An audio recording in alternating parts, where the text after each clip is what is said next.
Many residents who lived on the street and were deprived of human touch and attention, even having their hair combed, is an emotional cure and helps in the progress of rehabilitation.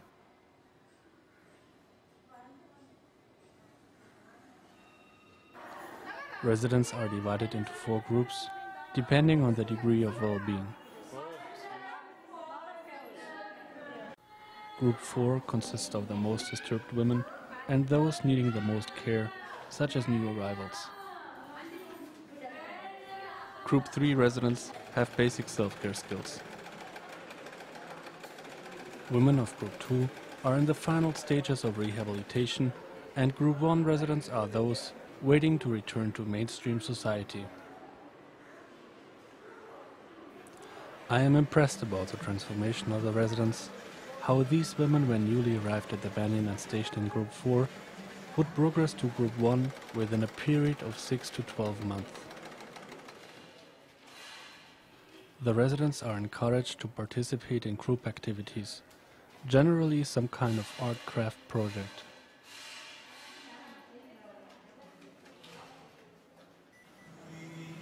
Regardless of the activity, the underlying idea of these exercises is to engage with the residents' hearts and minds, and even a simple task, such as peeling vegetables, is beneficial on the way to more structured endeavors. Once the residents progress and become well, they are asked to develop a vocational skill, which will serve them once they will return to mainstream society. Each task is considered valuable and instills in them a sense of belonging, contribution, and acceptance. For women who were homeless for many years, it can be a slow transition from looking through garbage bins in search for leftovers to learning how to properly consume a meal. Supporting women to relearn these skills is an important part of the staff's job. The cause and types of mental illness are many. Mental illness is in some of the women genetic. In many others, it appeared to be triggered through environmental factors. Once the women show progress in their mental health, they then progress from one group to another. Each step of the progress by the women is officially marked as a group shifting ceremony, where the entire community acknowledges the progress of the individual and the reasons of the shift is reinforced. Apart from fun and dancing, the ceremony is a great incentive for the others to step up and move forward.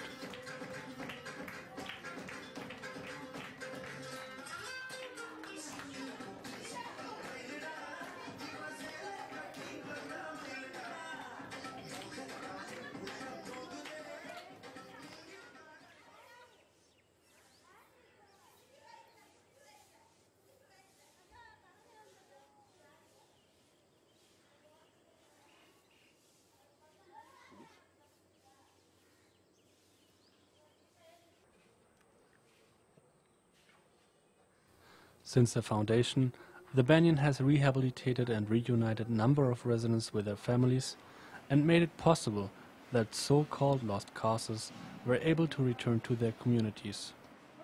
But in many instances, the residents are not able to return to their families. The vision of the Banyan is that no person with mental illness should be locked away in an institution, but has a right to lead a life of dignity and to live as part of mainstream society. This vision led to the concept of the Banyan Village, where the community members receive continued medical and psychological support. At the same time, the community strives towards self-sufficiency by growing their own vegetables and fruits, prepare their own food, and maintain a small enterprise to generate income for the community.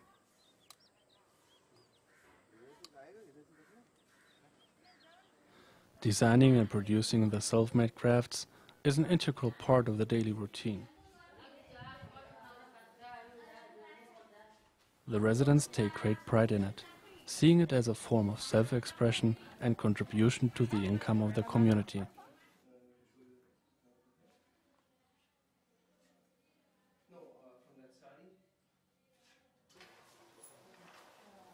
The stories of the residents are as unique as the individuals who stand behind it.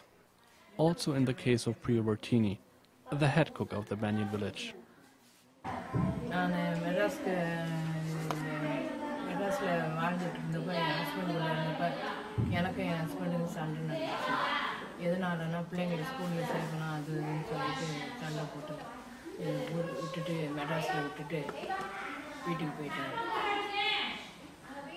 விட்டுட்டு Mettur dam transfer ஆகிட்டு போயிட்டார். அதனால் என்னால் குடும்பத்தை நடத்த முடியல. மனநோய் என்னை பாதிக்க ஆரம்பிச்சிது. பிள்ளைங்களை ஸ்கூலுக்கு ஒழுங்காக அனுப்ப முடியல. ஒரு நாள் திடீர்னு வந்து ஸ்கூலுக்கு பிள்ளைங்களை அனுப்பலை, நான் பிள்ளைங்களை அழைச்சிட்டு போயிடுறேன்னு சொல்லி பிள்ளைங்களை தூக்கிட்டு வீட்டுக்கு அவர் இடத்துக்கு அழைச்சிட்டு போயிட்டார். நான் 15 வருஷமாக பேனியனில் இருக்கிறேன். நான் ஹெட் குக்காக ரிசர்ச்சில் சேர்ந்து கோவத்தில் வேலை பார்த்துட்ருக்குறேன். நான் இப்போது இந்த வேலையில் நல்லா சந்தோஷமாக நல்லா சேலரி சம்பளம் வாங்கி நல்லபடியாக இருக்கிறேன். இப்போ நான் என் பசங்களை பார்த்துட்டு ஊருக்கு போய் அவங்க கூட சேர்ந்து இருக்கணும்னு ஆசைப்பட்றேன்.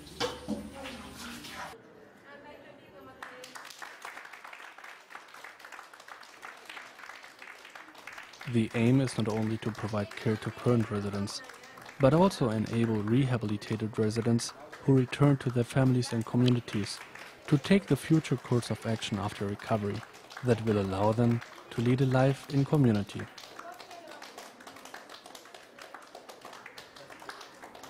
Here, the women are taught how to organize themselves to get microcredits from the bank, which will allow them to launch small enterprises.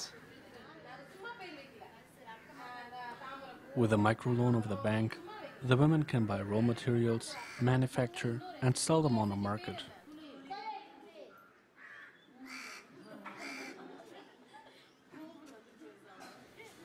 The outpatient clinic provides the former residents with free psychiatric consultation as well as lifelong free medication and follow-up.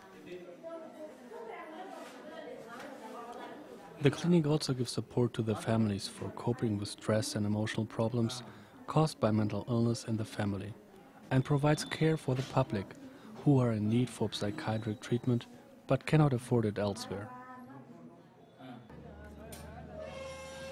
The Banyan aims to provide localized access to mental health care and ensures that mental illness is detected as early as possible and treated at the family level to prevent homelessness due to mental illness.